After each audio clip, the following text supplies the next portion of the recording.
Tudo bem aí com você? Talvez você já me conheça, mas não custa lembrar. Eu sou Luiz Serrano, sou contador de formação, empreendedor desde os 14 anos, fui líder aí por muito tempo em grandes empresas aí do cenário nacional e atualmente eu sou sócio fundador do Meu Financeiro Externo. E meu propósito aqui com você é elevar o seu nível de consciência financeira e empresarial, porque eu acredito que à medida que você tem esse crescimento da sua consciência financeira, você vai ter uma vida melhor, mais tranquila, não só para você, mas para toda a sua família. E hoje eu quero conversar com você sobre um assunto aí que preocupa todo empresário, independentemente do tamanho, mas certamente os pequenos, médios, os empreendedores sofrem demais com isso. E adivinha do que eu estou falando? Fluxo de caixa.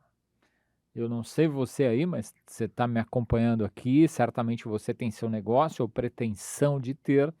Você já deve ter escutado falar sobre fluxo de caixa, sobre capital de giro, e o como isso aí impacta no dia a dia do seu negócio, da sua empresa, na sua vida, né? Porque enquanto pessoa física, nós também temos o nosso fluxo de caixa bem mais lento do que o da empresa, mas sim, nós temos um fluxo de caixa, né? E eu digo assim, por que mais lento, né? Porque o fluxo de caixa de uma pessoa física ele basicamente acontece 2 vezes por mês, as entradas, né, o recebimento do salário e eventualmente o adiantamento quinzenal, que muitas empresas aí utilizam esse recurso, e depois você paga ali as suas contas, sobra dinheiro ou falta dinheiro, você fica equilibrado. Mas enfim, na empresa é todo dia, entrando e saindo dinheiro, e isso causa aí uma tensão, um nervosismo. E é exatamente sobre isso que eu quero falar com você, né. Enfim, se você aí está cansado de lidar com a desorganização financeira da sua empresa, então continua aqui comigo que eu quero falar com você sobre essa questão, como organizar as finanças, como organizar o seu fluxo de caixa, tá? E um convite, se você ainda não fez, quero que você faça agora. Clica aqui no botão inscrever-se e depois você clica no sininho lá, no todas, de modo que a cada novo vídeo que eu coloco aqui, você possa ser avisado imediatamente aí pelo próprio YouTube de que tem conteúdo novo do Luiz. Deixa eu lá ver, porque realmente meu dia a dia financeiro na minha empresa está mudando, né? Mas vamos falar um pouquinho de fluxo de caixa agora. O que é o fluxo de caixa? Você já deve ter ouvido tanto falar disso e fica: "Meu Deus, mas o que é fluxo de caixa?", né. Fluxo de caixa, de verdade, é um relatório. Simples assim, né, um relatório que apresenta as movimentações do caixa da sua empresa, ocorrida em um dado espaço de tempo ali. "Ah, mas é só do caixa, Luiz?". Quando eu digo caixa, eu estou querendo falar da movimentação financeira. Pode ser o seu caixa pequeno, caixinha, fundo fixo, mas, sobretudo, bancos, conta, movimento. Então, tudo isso é fluxo de caixa. E é um relatório simples assim, que vai te apresentar o quê? As entradas e as saídas. Isso pode ser diário, pode ser semanal, pode ser mensal, pode ser anual, depende muito do perfil do seu negócio, mas, sobretudo, guarda aí que isso é importante. Fluxo de caixa é um relatório que apresenta as movimentações financeiras num dado período de tempo. Qual o melhor período, Luiz? Depende do perfil do seu negócio. Eu, Luiz, gosto de ver, e aí eu ofereço para os meus clientes lá da minha empresa, do meu financeiro externo, uma visão semanal do fluxo de caixa. Ou seja, quando começa uma nova semana, você deveria saber dia a dia quanto de dinheiro está previsto entrar e quanto de dinheiro está previsto sair, Por quê? Aí você vai ter um saldo previsto diário, que pode ser de sobra de caixa ou falta de caixa. Se for de sobra, você tem que pensar aonde você vai alocar esse recurso, aonde você vai aplicar, vai deixar parado no caixa ou vai aplicar? E se for de falta, isso te ajuda a prever, a recorrer a fontes de recurso antecipadamente, que vai ser muito mais barato e benéfico para você, né? Coisa que a maioria dos empresários não fazem. Então, como eu não tenho essa previsão do fluxo de caixa, quando estoura a conta, e esse é o termo, né, eu acabo eventualmente pagando juros de uma fonte de recurso mais cara do que outras que eu teria se fizesse isso antecipadamente, né? Então, o que que é importante? Eu quero compartilhar com você a minha tela. E eu digo assim, ó, olha como essa foto que você está vendo aí, ela fala. Então, ela te dá exatamente o que é o fluxo de caixa. Veja só, o fluxo de caixa, de um lado você tem os recebimentos, né? Ou seja, são entradas de dinheiro que vão acontecer no seu caixa, entendendo caixa como caixa, caixa e como conta corrente bancária, tá?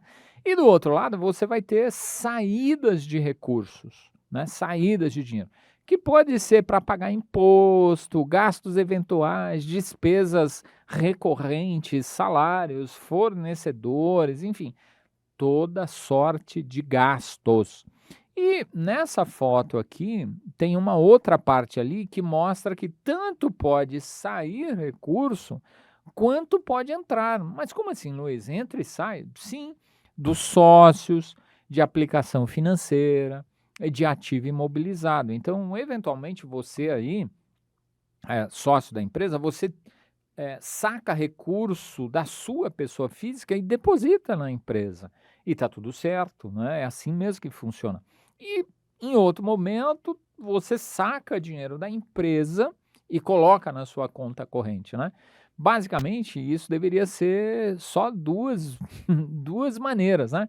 O pagamento do prolabore, você saca dinheiro ali da empresa para pagar o seu prolabore. E na distribuição de lucros, ok? E a entrada de dinheiro seu para a empresa seria quando você faz um aumento de capital, um investimento ou coisa do tipo.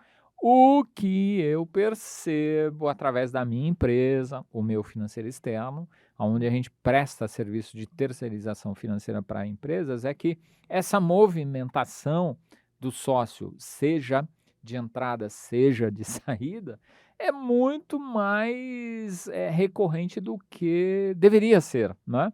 Então existe um trabalho educacional, de organização para isso ser mudado. Aplicação financeira também é uma outra questão que tem movimentos de entrada e saída, porque a maioria dos bancos tem aquele recurso das aplicações automáticas, né? Para que o seu dinheiro não fique parado lá na conta sem render absolutamente nada, né? Para fazer saldo médio, coisa que lá no passado era interessante, hoje não faz nenhum sentido. Então existe aí automaticamente entradas e saídas de dinheiro na sua conta corrente bancária. E por fim, imobilizado. Aí talvez você se pergunte assim, mas Luiz, imobilizado não faz sentido? Faz sim. Por quê? Eventualmente você compra itens para o imobilizado da sua empresa, aí, equipamentos, etc, etc. E quando esse equipamento está ali, já sofreu um desgaste, já sofreu a depreciação, ou por alguma razão você resolveu dispor ele, colocar ele para venda, sabe aquela venda de equipamentos usados, ele não te interessa mais, mas talvez interessa um outro empreendedor que é preciso daquele equipamento, então você vende esse imobilizado e ele gera dinheiro que vai entrar no seu caixa. Então, esses pontos aí, eles fazem tanto o movimento de saída quanto de entrada, né? Então, de novo aqui para a foto, veja só, o fluxo de caixa está ali bem no meio, né? De um lado você tem as entradas, do outro só saídas, e tem alguns elementos que entram, promovem entradas e saídas de recursos no seu caixa. Então, se você entender essa foto que eu disse aí, é uma foto que fala muito, você entendeu o conceito de fluxo de caixa, né? E é bem isso e nada além disso, né? Agora veja, em todos os negócios, fluxo de caixa é um problema, é um problema. Você fala assim: "Ah, mas em todos, Luiz?" Sim, em todos, né. No comércio é problema, na indústria é problema, na prestação de serviço é problema, né, pode ser aí por um profissional da saúde, por um terapeuta, para um contador, um engenheiro, enfim, um advogado, fluxo de caixa é sempre um desafio. E por que é um desafio? Talvez essa seja a pergunta, né? Porque, Luiz, veja, eu estou aqui na minha empresa e eu sofro com esse assunto que você está acabando de colocar. E de verdade, é problema em todos os negócios. Tem negócios que o problema do fluxo de caixa é mais presente, é mais recorrente, e outros menos. E por que fluxo de caixa é problema? Porque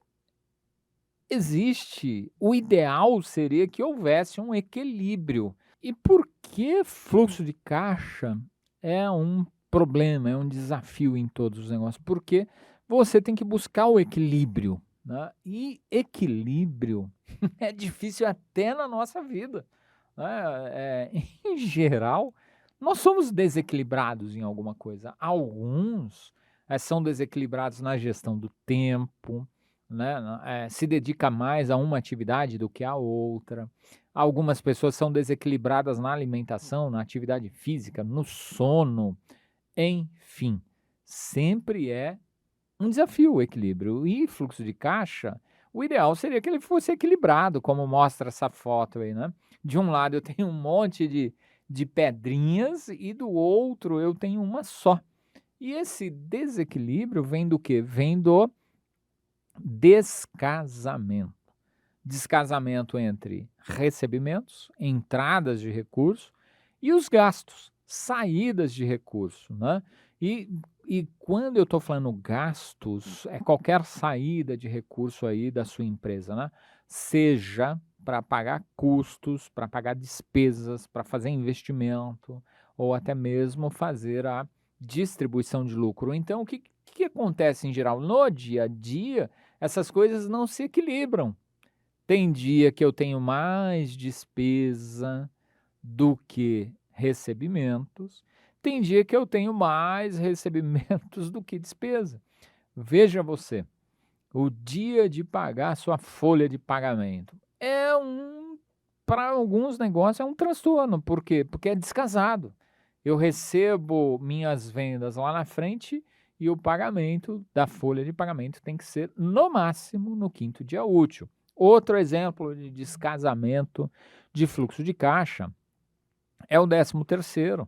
Quando você chega ali em novembro, que obrigatoriamente, se você divide em 2 vezes, você tem que pagar a primeira parcela aí do 13º em novembro. E a entrada, a venda é mais ou menos linear, então descasa. Por isso existe aquele conceito da provisão para 13º, para férias, enfim, né?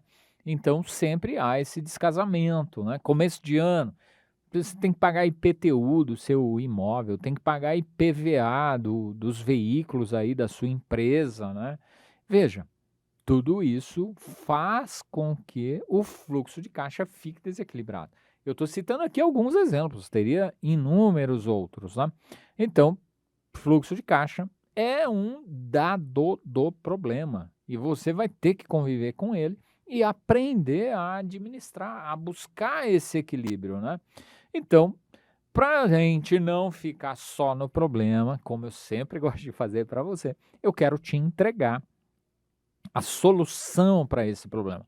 Não é? A gente tem um problema que causa aí um transtorno no nosso dia a dia, a gente tem que gerar ideias para poder aplicar, né? Então, essa é a questão. E se você está interessado aí em saber quais são essas soluções, e está aqui comigo, e ainda não deixou o seu like aqui no vídeo, faz isso agora aí, você me ajuda, eu estou investindo meu tempo na sua vida, E em sinal aí de gratidão, de retribuição, clica aí no like, não, assim, isso ajuda a fazer com que esse vídeo chegue a mais pessoas de maneira orgânica pela própria plataforma.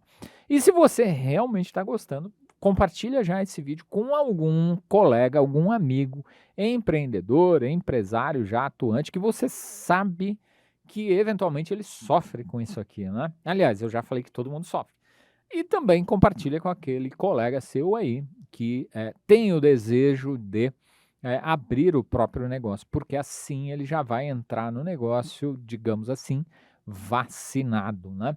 E assim a gente vai, eu e você, vamos elevando junto o nível de consciência financeira e empresarial da grande maioria das pessoas que têm contato com esse tipo de assunto, né? E aqui a gente fala de maneira muito clara, sem muita firula, né? Então, vamos falar dos caminhos. Esse é um fato. Você já clicou, já deu like, já compartilhou. Então, vamos falar dos caminhos para resolver esse desequilíbrio do fluxo de caixa, né? Então, veja, uma primeira atitude que você tem que ter: crescimento de venda. Não interessa qual é o tipo de negócio, se é serviço, se é indústria, se é comércio, você tem que fazer a venda crescer.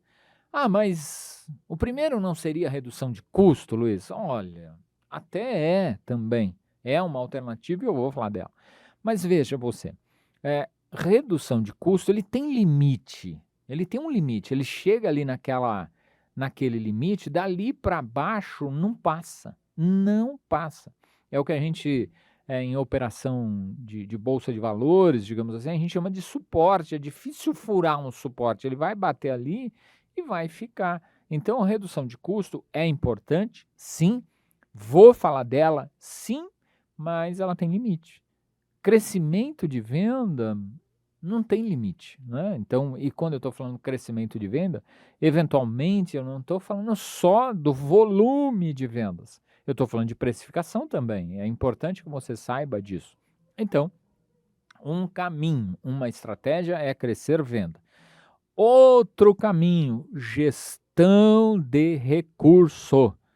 Gestão de recurso é extremamente importante. Veja que gestão de recurso é diferente de corte de custos, corte de despesa, que tem uma outra conotação, mas gerir recurso é o ponto, entende?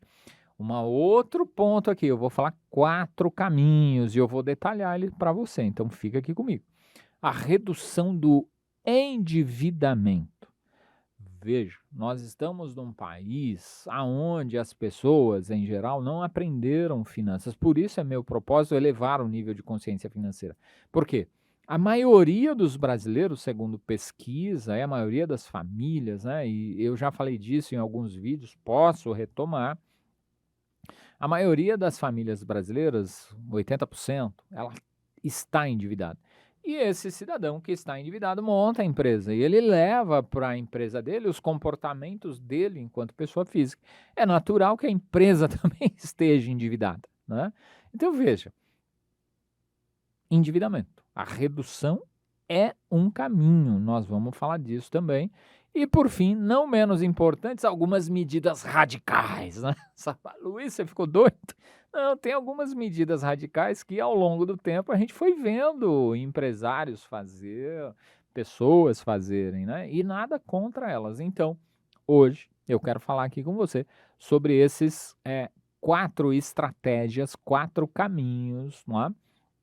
É difícil de esgotar todos esses 4 caminhos num único vídeo, mas assim, você vai sair daqui com uma noção bastante clara do que fazer em cada um dessas estratégias, tá? Depois, numa outra ocasião, a gente pode até detalhar ainda mais. Se você quer esse detalhe maior, já deixa aqui, Luiz, detalhe mais, aí eu vou fazer, tá? Mas vamos ver um pouquinho de crescimento de venda. Vamos imaginar, didaticamente falando, que você revenda algum produto, né? Compre, você tem aí um comércio, compre aí do seu fornecedor e vá revender. Então, já vimos isso, uma uma demonstração de resultado até a linha do lucro bruto de maneira muito simples é isso. Você vai ter o preço de venda, vai ter o custo do produto e uma quantidade de venda. Então vamos imaginar didaticamente, você já sabe que eu gosto de números redondos porque ele te dá múltiplo, né? O que que é um múltiplo? Olha, eu estou falando aqui de um item que custa R$ 100. Ah, Luiz, mas eu não tenho nenhum item que custa R$ 100. Os meus itens custam R$ 50. Poxa, você vai pegar esse número e dividir por 2. Ah, meu item que eu vendo custa 200. Ah, é só multiplicar por 2, entende? E assim sucessivamente. Então vamos imaginar que você venda um único item, ele custe para você R$ 70 e você venda ele a R$ 100. Se você vende um item, o seu lucro bruto, e eu chamei de total porque eu não coloquei despesa, é R$ 30. Agora veja, se você vende 5 itens, nós estamos falando de 150, né? Se você vende 10, nós estamos falando de 300. Se você vende 20, nós estamos falando de R$ 600. Por fim, se você vende 30, nós estamos falando de R$ 900. Aí você pensa assim, ah, Luiz, isso é simples demais. Exatamente. Por ser simples, a gente esquece. Não é? O que eu estou falando aqui? Eu não estou querendo te ensinar a fazer uma conta básica dessa. O que eu quero te despertar aqui, e presta atenção, é a importância da venda. Eventualmente, no dia a dia, atendendo o cliente, abrindo e fechando loja, abrindo e fechando escritório, burocracia mil, né? Outros ladrões de tempo, rede social, fazer dancinha aí para aparecer no TikTok para ver se vende mais, acaba que você esquece de algo fundamental. Volume de vendas é importante. Então, fique atento. Quais são suas estratégias para aumentar a sua venda? Você está fazendo a gestão da sua carteira de clientes? Você está acompanhando a positivação desses clientes? Quantos leads estão entrando mensalmente? Quantos desses leads estão se convertendo em clientes? E quantos desses positivam mensalmente? Está vendo? Finanças é venda, é gestão de venda também, porque é por onde o dinheiro vem. E você viu naquela foto que eu te mostrei lá, foto que fala, que só temos uma entrada de recurso no fluxo de caixa. É venda, não tem por onde fugir disso, não é? Então, veja, você não conseguiria, acredito eu, reduzir o seu custo, a sua despesa, 30 vezes.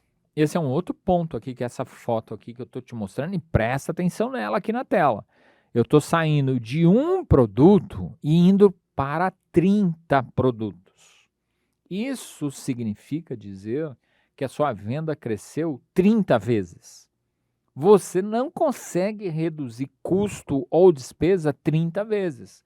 Ou seja, o impulsionamento de venda é limitado aí por você, né? Ou pela sua operação, se ela é muito, não tem limitação geográfica, mas se você vende o seu produto pela internet, a sua cidade é Brasil, são 230 milhões de habitantes. Agora, se a sua venda é muito presencial, você está obviamente limitado aí pelo seu bairro, pela sua cidade. A questão é saber qual é o tamanho do seu mercado potencial. Mas eu tenho convicção de que você não consegue, seja qual for o seu negócio, não consegue reduzir sua despesa 30 vezes, tá? Então, revenda de produto é algo importante, né? E a quantidade vendida está em destaque para você ver. Gestão de recurso. Vamos falar do segundo item. Falei do primeiro, crescimento de venda. Vamos falar de gestão de recurso. O que é gestão de recurso? É saber aonde você está aplicando o seu recurso. E veja você, para fazer isso, cara, não precisa de muita ferramenta. Ah, Luiz, eu não domino o computador, eu não tenho como. Ah, tá bom, faz na mão. Olha aí a telinha que eu estou te mostrando, é uma caderneta, dessas que custa R$ 1 aí na papelaria da esquina, né? Talvez R$ 1 é muito, né? As coisas estão tão caras hoje, né? Mas certamente menos de R$ 10 você compra uma cadernetinha dessa, faz lá, ó, 3 colunas, que nem eu tô te mostrando aí, data, pago A e valor. Uma coisa importante, ao fazer essa cadernetinha aí, você pega uma folhinha para cada item aí na sua empresa. Então, estou dando um exemplo aí. Tem empresas que tem muita manutenção, sabe? Todo dia quebra um negocinho, né? Então, uma folhinha para manutenção em tudo aquilo que você gastou a título de manutenção, o que você faz? Você escreve na folhinha de manutenção.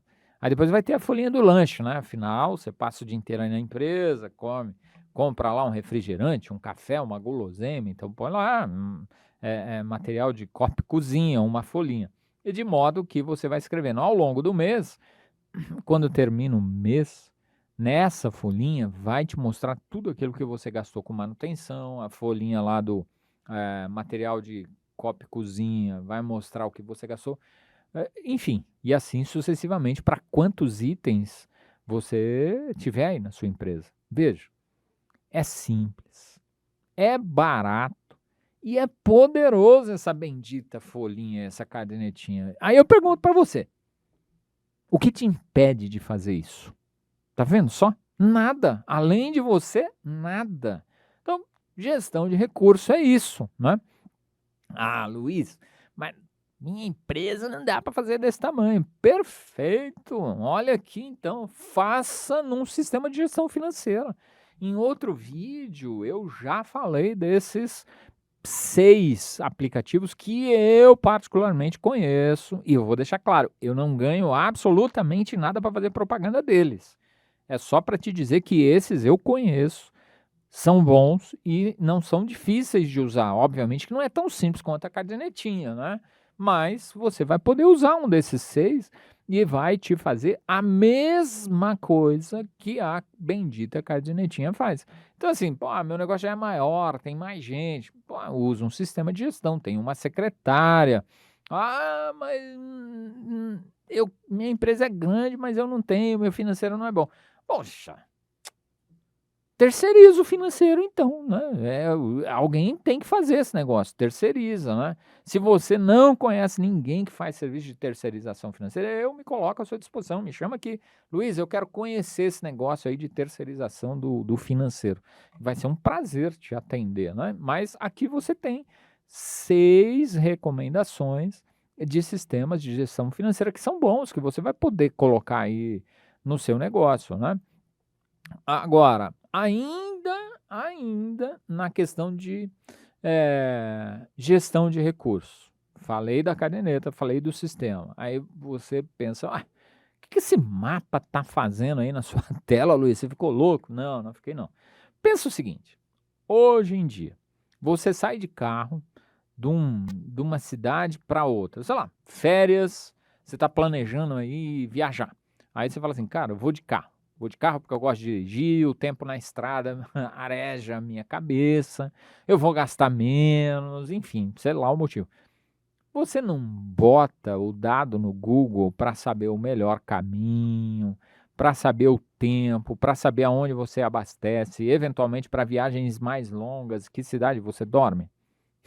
Você faz isso, né? Você faz isso, porque eu faço e hoje todo mundo faz isso, mesmo no dia a dia da cidade. Você vai do ponto A para o ponto B, numa cidade grande, que o trânsito é mais complexo, você bota ali o Waze, o Google Maps, que vai te facilitar no trânsito, né? Mas o que isso tem a ver, Luiz? Tem tudo a ver. Por quê? O mapa é como se fosse um orçamento da sua viagem. Orçamento do quê, Luiz? Você ficou louco? Não, orçamento de tempo. Tempo. Quanto tempo você vai gastar de deslocamento? Eventualmente, em que momento você vai precisar pôr combustível? Olha o fluxo de caixa aí, entrada, porque à medida que você está andando, você está saindo. Agora, quando a gente fala em orçamento, né, para a empresa, para a pessoa física, o que te vem à mente? Para aí agora.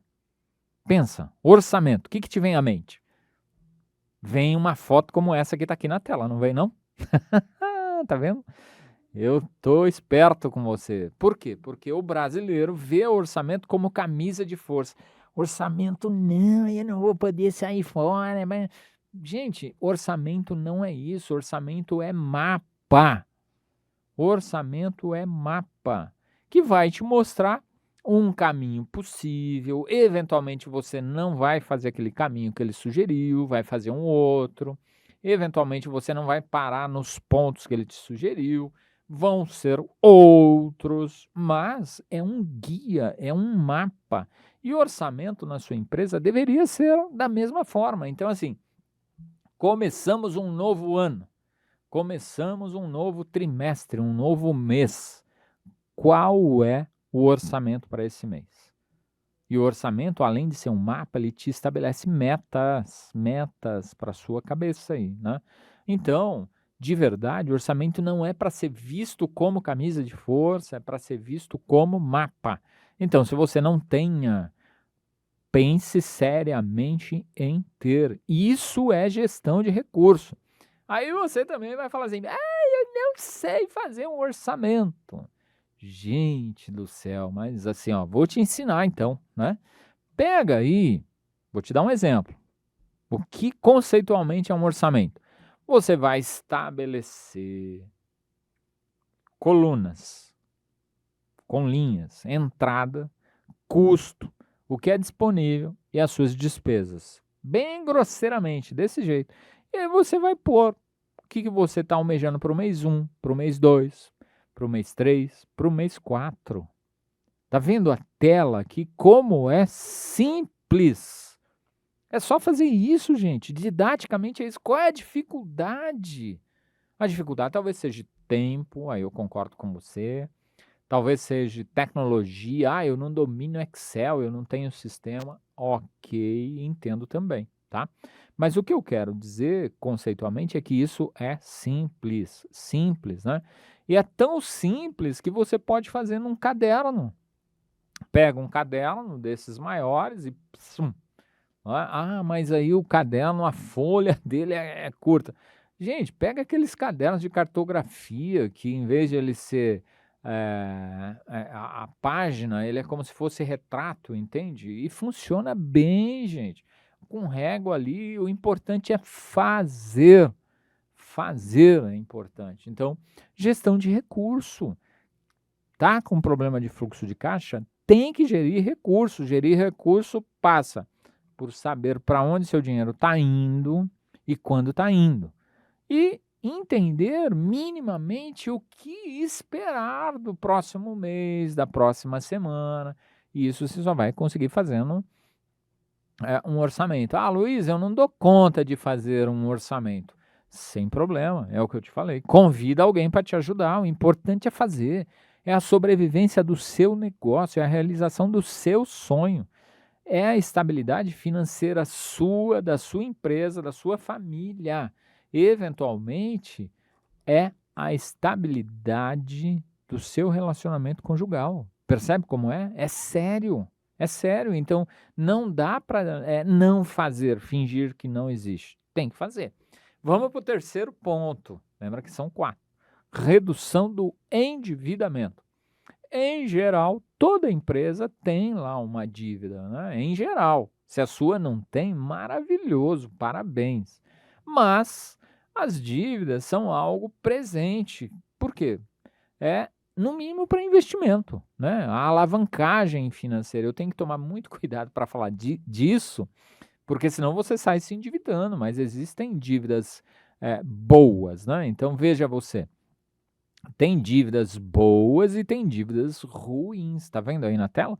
O que é uma dívida ruim, Luiz? São dívidas para consumo que não geram nenhum tipo de receita aí para o seu negócio. Dá um exemplo, Luiz. Sei lá, o que me vem à mente agora. Você precisa de um celular aí para sua empresa, né? Para o dia a dia dela. Cara, tanto faz você ter um celular de última geração que vai te custar 10, 15 mil reais, porque tem, né? Quanto ter um celular simplório. Ele vai cumprir a mesma finalidade. Então, para que fazer uma dívida para comprar um celular de última geração que custe aí, que vai te consumir 10, 15 mil, né, se o de 1.000 resolve o seu problema na empresa, entende? Tem que pensar nisso, né? Esse é um exemplo, assim, que me veio à mente agora. Você sabe que eu não tenho script aqui, eu não fico lendo para conversar com você. Aquilo que me vem à mente, eu solto aí para você, mas isso é uma dívida ruim, né? É tipo assim, você precisa fazer entregas do seu produto para clientes. Cara, aí tu vai e compra uma BMW para fazer entregas. Não precisa disso, né? Qualquer outro veículo utilitário faria a entrega do mesmo jeito. Isso é dívida ruim, tá? E o que é dívida boa? São as dívidas de investimento, né? Você não tem recurso, mas sabe que aquele equipamento de produção vai reduzir o seu custo de produção, vai te fazer vender mais, vai tornar você mais produtivo. Isso é dívida boa, porque é dívida de investimento que vai gerar mais venda ou mais lucratividade. Então, ok, isso é uma dívida boa. Mas como assim boa, Luiz? É boa porque ela gera renda. Agora, você precisa aprender a se endividar corretamente. Esse é o grande problema das empresas e das pessoas. Se endividam, para bens de consumo. 2, se endividam de maneira incorreta, inconscientemente, né? E eu já falei disso em alguma circunstância aqui, tá? Mas vamos falar um pouquinho, né? Dívida é essa foto aqui, é curioso essa foto, eu gosto muito dela. O endividamento, em geral, principalmente de consumo, ele é uma bomba relógio. Em algum momento, se não for administrado, se não tiver previsto no seu fluxo de caixa, ela vai explodir. Não tem conversa, não tem conversa. Por isso precisa distinguir bem essa questão da dívida boa, da dívida ruim, saber fazer a dívida, a alavancagem financeira, que é um nome bonito, né? Essa questão do endividamento, porque senão vira uma bomba relógio que está presa no seu pé. E vai explodir, goste você ou não, não adianta chorar, é assim que funciona, tá? Agora veja, é importante entender na sua empresa essa tabela que eu trouxe aqui. A fonte é a ANEFAC. E eu estou aqui, no momento que eu estou gravando esse vídeo, eu não sei quando você vai assistir, mas eu estou trazendo aqui os dados de taxa de juros médias dessa pesquisa da ANEFAC. Você pode consultar lá de janeiro e fevereiro. Então, veja, basicamente, assim, para fontes de financiamento de curto prazo, existem 3 linhas de crédito. O próprio capital de giro, que você já ouviu falar aí, né? Os bancos oferecem isso diuturnamente, o desconto de duplicatas e a tal da conta garantida, que na verdade é o cheque especial da pessoa jurídica, né? Então, tem aí juros, você vê na tela, vamos comigo aqui, eu vou tentar passar o mouse aqui. Você veja só, janeiro, era 1,3 o capital de giro, virou 1,89. Desconto de duplicata era 1,20 ao mês, dá 1,76. A conta garantida era 6,52, agora está 7,7. E aí você pode até falar assim, Luiz, mas juros sobe assim de um mês para outro? Sobe. O dinheiro custa, eu já falei sobre isso aqui.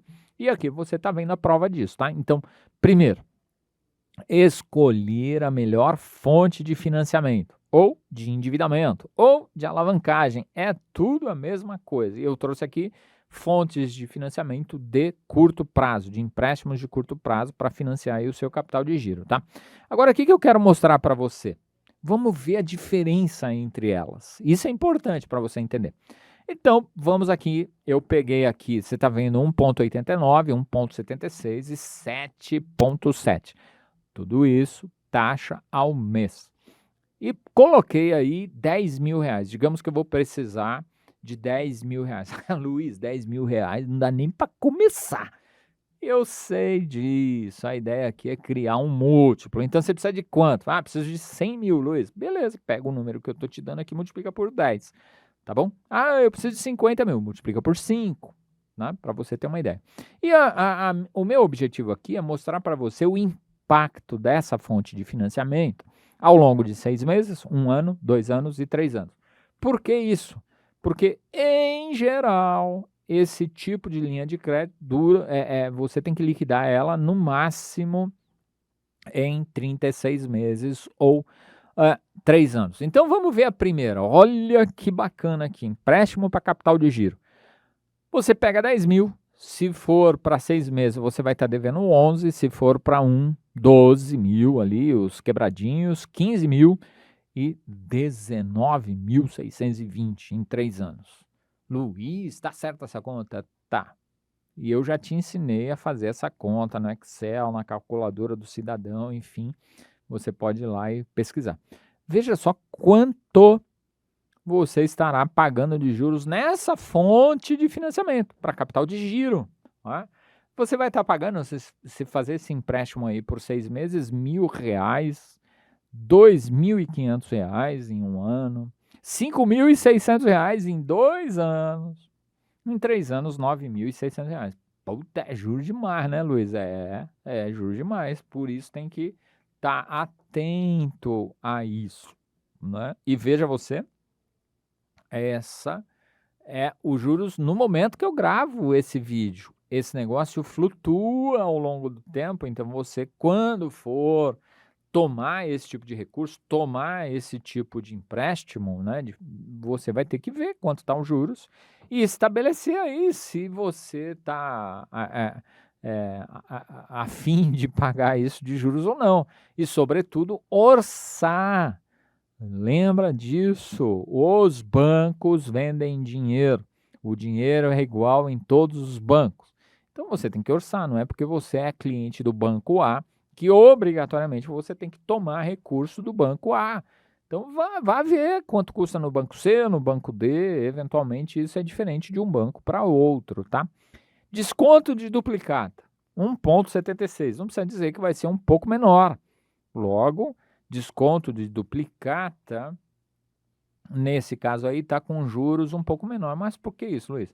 Porque você está dando o seu título de crédito em garantia. Então, o cara tem mais certeza de que irá receber. E se não receber, ele vai tirar da sua conta corrente aquilo que ele não recebeu no dia que a duplicata lá do seu cliente venceu. Né? Então, se o seu cliente não pagar, quem paga é você, mas o banco não vai perder. Então tá aí também, ó, veja você que é muito parecido com o montante e os juros, muito parecido com com o anterior, que é capital de giro, né? Agora vamos lá.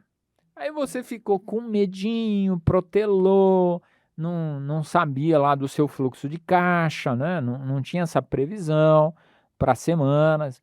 Ficou sabendo na hora ali que faltou dinheiro no seu fluxo de caixa e você fez uso da conta garantida. Você quer ver? Olha agora o estrago. Quando você usa essa bendita conta garantida por 6 meses, em 6 meses o 10 mil virou 15 mil. Isso implica em 5 mil de juros. Em 1 ano, 24 mil. Em 2 anos, praticamente 60 mil. Em 3 anos, 145 mil. Tá claro isso? Ah, Luiz, minha conta garantida não fica estourada por 6 meses todo dia. Eu sei, eu imagino que não. Mas aquele intervalinho que ficou estourada porque você não tinha previsibilidade do seu fluxo de caixa, você pagou essa taxa de juros que está aqui na tela. Então, olha para a tela agora, olha para a tela, tira um print dessa tela nesse momento, que isso vai te ajudar e cola essa bendito print aí no seu mural, na sua frente, né? Deixa isso perto de você. Ah, mas para quê? Para eu ficar assustado? Não, não é isso. É para que você tome consciência da importância de gerir o seu fluxo de caixa, de ter o relatório fluxo de caixa semanal. Para quê?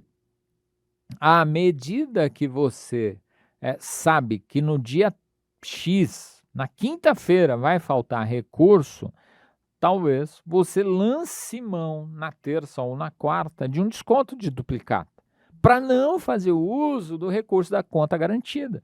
Ah, Luiz, mas eu não tenho,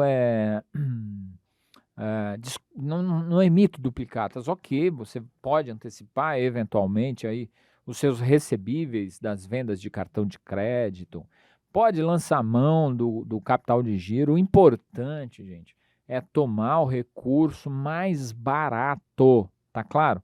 Então, por isso eu estou trazendo essa tela, tá? Agora, você também tem alternativas, veja, para você aí que está endividado, e aqui eu estou falando de redução do endividamento, talvez você esteja num quarto escuro, mas existe uma porta para essa saída aí existe luz no fim do túnel, é isso que eu quero dizer, tá? E a luz passa por essas questões aqui, ó, uma gestão austera, uma renegociação administrativa e uma renegociação judicial. O que é gestão austera? Eu tenho que saber para onde está indo e vindo os meus recursos. Renegociação administrativa, eu vou lá e sento com o gerente do meu banco, né, para ver o que ele pode me oferecer, ou gerente de outros bancos, enfim, né? E a renegociação judicial, a gente não pode ter medo da renegociação judicial. Os advogados, a justiça está aí para isso, né? Agora, o que é importante, tá? Importante é fazer dinheiro. Isso é importante, partindo por finalmente. Então, veja, como assim fazer dinheiro, Luiz? Com as ditas medidas radicais. E aí eu estou chegando no quarto item, lembra? Eu mostrei, agora será o quarto caminho aí para você, tá? A quarta estratégia, medidas radicais. O que tem de medida radical? Cara, você deve estar pensando aí, cortar custo. Exatamente, isso tem que ter. Isso é uma gestão austera, não é? E eu tenho alguns amigos do mundo corporativo, né, que sempre diziam o seguinte, ó, custo é igual unha, tem que estar cortando sempre para manter pequeno. E é uma verdade, é uma verdade. Só que tem limite. Você não vai cortar a unha lá no meio do dedo só para deixar pequeno. Por quê? Porque vai sangrar, vai doer, vai ser um incômodo. Então, custo é do meu jeito. Então, você vai cortar, ó, manter sempre pequeno, mas tem o limite do corte, porque senão você se machuca. E quando a gente está falando de custo na empresa, é a mesma coisa, né? Mas tem que cortar, tem que administrar, e isso, sem dúvida nenhuma, é uma gestão mais austera, né? Então, tem aí, né? E tem que educar, tipo, aí tem uma mão aí, aparentemente, de uma mãe cortando a unha de um bebezinho. E é assim que funciona, na empresa é assim. Você é essa mãe, esse pai, a sua empresa é esse bebezinho aí que precisa estar de olho, né? Agora veja, para cortar custo, você precisa ter relatórios gerenciais. De novo, finanças, gestão permeando tudo que a gente fala aqui no canal, né? Então, de novo, você tem que ter uma boa gestão financeira, tem que ter uma pessoa aí profissional para fazer isso, né? Não dá para fazer de qualquer jeito, né? Não dá, eu já te avisei. Não consegue fazer adequadamente, não consegue profissionalizar? Terceiriza, né? Ah, não quero terceirizar. Ótimo, paga alguém que domine, que tem experiência no assunto, né? Outra medida radical. Cortar o cartão de crédito, jogar fora, queimar, eu já vi de tudo. Fazer bolo de cartão de crédito, né? Enfim, eu acho que é uma medida radical, mas para alguns perfis financeiros realmente tem que restringir o uso minimamente. Então, se você tem essa dificuldade aí com o cartão de crédito empresarial da sua empresa, né?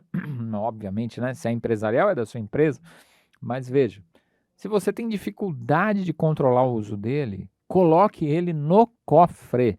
Use para alguns momentos específicos e não para todos os momentos, entende como é?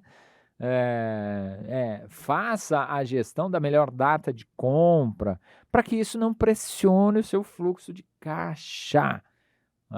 E veja, eu não coloquei nas fontes de financiamento o cartão de crédito. Por quê? Porque a taxa de juros é absurda. Se você achou grande os juros lá da conta garantida, o cartão de crédito no mínimo é o dobro. Então, veja, isso se você não pagar a fatura integral, né? Então, veja que é uma medida radical? É. Às vezes necessária? Sim. Estamos falando de medidas radicais para fazer dinheiro aparecer, né? Falamos de cortar custo, isso faz dinheiro aparecer. Eliminar o uso de cartão de crédito, eventualmente, faz dinheiro aparecer também. Né? Não que ele coloque dinheiro efetivamente, mas ele reduz a saída de dinheiro, né? Uma outra questão para pôr dinheiro na sua empresa, cara, relatórios gerenciais. E aqui eu trouxe para você um exemplo aí, ó, de um relatório gerencial. Veja lá na tela, né? Os indicadores, receita, custo, margem de contribuição, despesa operacional, investimento em marketing, assim vai. E veja que está lá, ó, janeiro, fevereiro, março, abril, maio, junho, julho, o ano. Isso é o que a gente chama de análise horizontal. Né? Você vai poder ver o quanto aquela linha de receita ou de despesa está se movimentando para cima ou para baixo, entende? Agora, se você não tem isso, não tem como você fazer uma análise comparativa, não tem como você buscar oportunidade, não tem como você pensar em redução de custo, de despesa, porque você não sabe para onde está indo o seu dinheiro, né? Então, o primeiro passo é manter uma gestão financeira minimamente adequada para o seu negócio, entende? E outra, mesmo tendo esse relatório, tem que ser razoável. Ah, mas como assim, Luiz, razoável? Ora, tem coisa que realmente não dá para fazer, só dá aqui na nossa cabeça, no dia a dia não dá, não dá. Então tem que ser razoável, tem que ter os relatórios gerenciais, tem que analisar, tem que buscar oportunidade e tem que ser razoável, senão não acontece. Vamos para mais uma medida. Essa não é tão radical, ela é mais de consciência, sabe? Então veja, saber diferenciar o que é ovo de picanha, Luiz, isso eu sei. Não, não é isso, não é isso. É saber diferenciar desejo de necessidade. E aqui eu coloco uma questão básica para a sua vida enquanto pessoa.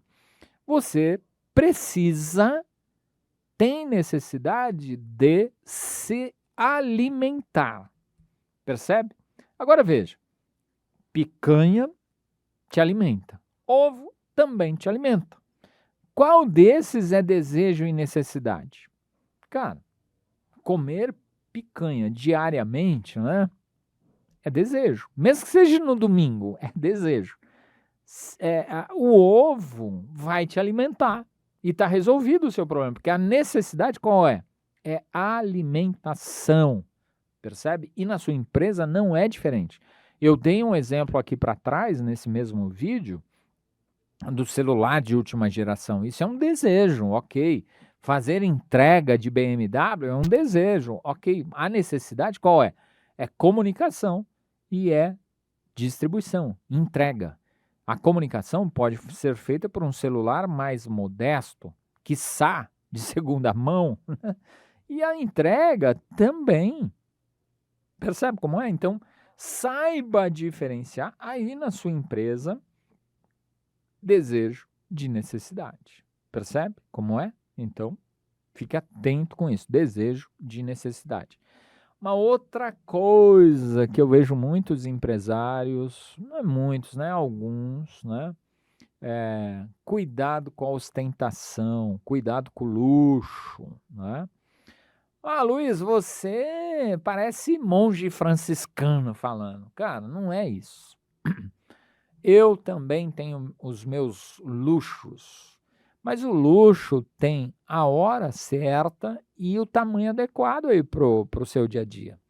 Veja, eu, Luiz, gostaria de ter um iate, mas é um luxo que a minha situação atual não me permite. Não adianta essa ostentação, se a minha situação atual não me permite.